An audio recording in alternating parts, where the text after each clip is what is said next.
السلام عليكم ورحمة الله تعالى وبركاته. مرحبا بكم معايا مجددا على قناتكم قناة هبة للطبخ المغربي. اليوم ان شاء الله غنشارك معكم بريوش بدون بيض بطريقة تحضير سهلة وبسيطة، وكذلك طريقة اللي هي جديدة. نتمنى ان شاء الله ينال اعجابكم هذا الشكل هذا اللي غنحصلوا عليه.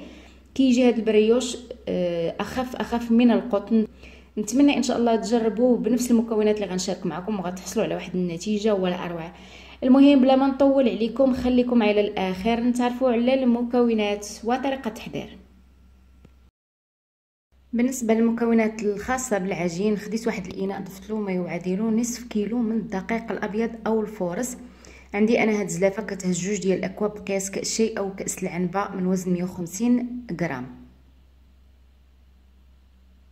ضفت كذلك ملعقتين كبيرتين من حليب بودره. الا كان عندكم هذا المكون ضيفوه، ما كانش لا داعي. ويمكن لكم كذلك تعوضوه بكوب واحد من الحليب السائل.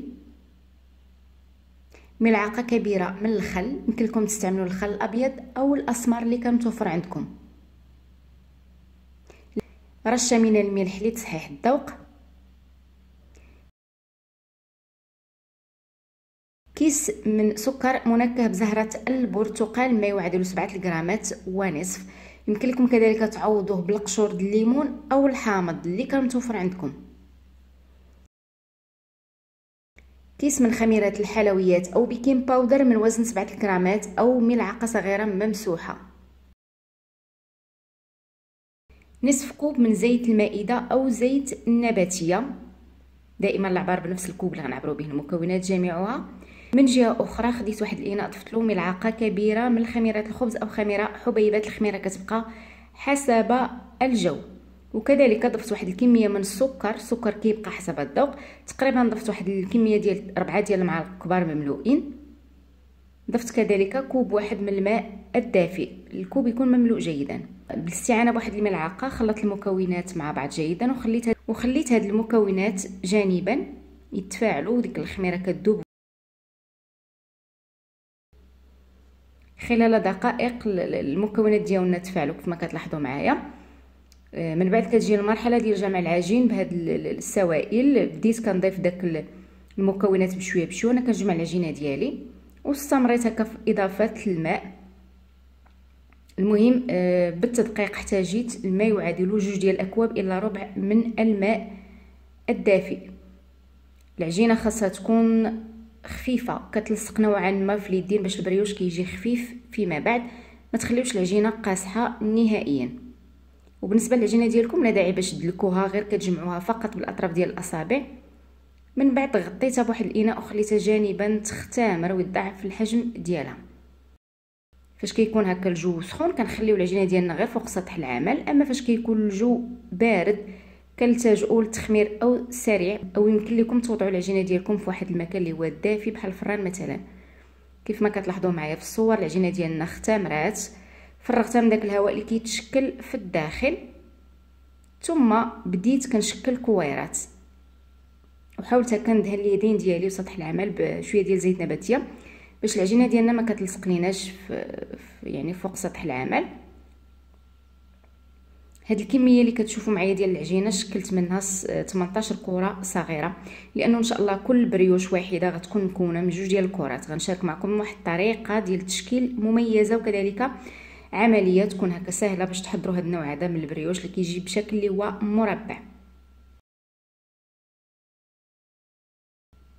مباشره كنلتجئوا هكا للتحضير ديال البريوش. كناخذوا الكره الاولى من العجين كنبسطوها قليلا، ثم كذلك بنفس الطريقه كنبسطوا الكره الثانيه. كنفرقوا ما بين هاد الكرتين بشويه ديال الزبده اللي كتكون لينه بحراره المطبخ. لا داعي هكا باش تذوبوها، وضعوها غير فوق سطح العمل. ثم كنوضع هكا او دائره فوق دائره. من بعد كنشكلوا جميع الكرات بنفس الطريقه مباشره. من بعد ما كنحصلوا على هاد الدائرتين كنبسطوهم قليلا. من بعد كنبداو هكا نلاقيو الاطراف. عندي هنايا 4 ديال القنيتات، كل قنت كيجي مقابل للقنت الاخر. كنحصلوا على 4 ديال الانصاف ديال الدوائر كيجيو او كيتلاقاو في الوسط ديال هاد الدائره هذه بهذا الشكل. من بعد كنقلبوا هذا الشكل هذا اللي حصلنا بشكل مربع كنقلبوه، يعني هاد الرشمه كتكون في الاسفل ومن الفوق كنحصلوا على واحد البلاصه فين غنوضعوا فيها الحشوه. بالنسبه للحشوه كتبقى حسب الاختيار ديالكم وحسب الذوق. يمكن لكم تعمروا هاد البريوش هذا بالكريم باتيسير سواء العاديه بنكهه الفاني ولا ديال الشوكولاته، المهم لكم كل حريه في الاختيار. بالنسبه لي انا استعملت واحد الكميه من المربى ديال المشماش وشويه ديال الشوكولات حبيبات وكذلك شويه ديال كاوكاو اللي كيكون محمص، اللي كيكون محمر كونكاسي. هاد الحشوه كتجي كذلك بنينه اكثر واكثر. استمرت بنفس الطريقه حتى ساليت الكميه اللي عندي كامله ديال هاد البريوش. نتمنى ان شاء الله تتبعوا غير الخطوات. طريقه التشكيل ديال هاد البريوش غتكون عندكم طريقه اللي سهله ومبسطه كذلك. نتمنى ان شاء الله تجربوا في القريب. اللي كيهم في هاد البريوش هو الطريقه اللي شاركت معكم، وكذلك الخفه ديالو كيجي اخف من القطن. نتمنى ان شاء الله تجربوه. المهم استمرت بنفس الطريقه حتى ساليت الكميه اللي عندي كامله ديال هاد الكرات هادو.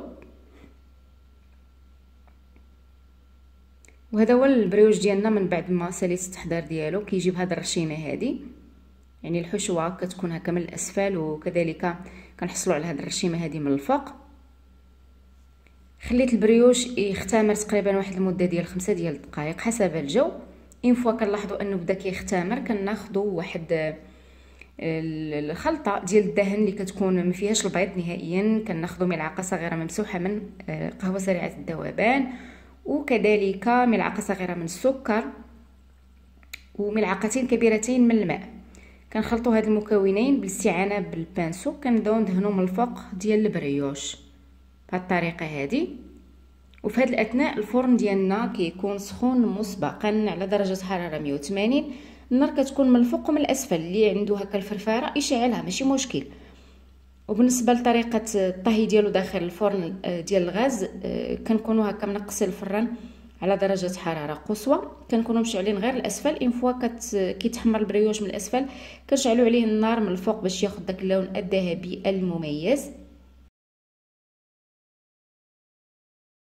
وبالنسبه للتزيين كيف ما كتلاحظوا معايا من الفوق زينته بواحد 2 الكميات متساويين ما بين الفول السوداني اللي كيكون محمر وشويه ديال الكوك او جوز الهند.